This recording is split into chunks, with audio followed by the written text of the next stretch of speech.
90% of quality problems can be solved with just a few simple tools, but most people don't know how to use them. In many companies, people jump straight into solutions, but skip analysis. That leads to recurring problems, wasted time, and bad decisions. And that's exactly where quality professionals can stand out as one. Flowchart. Visualize the process. If you can't see it, you can't fix it. 2. Check sheet. Collect real data. No data equals no credibility. 3. Pareto chart.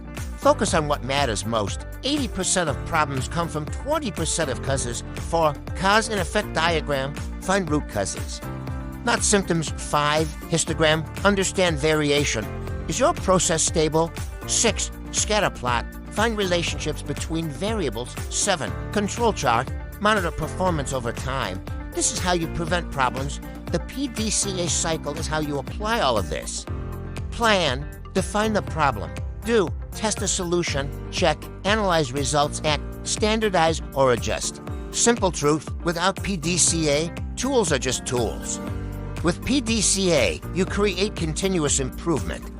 Let's say defect rates are high.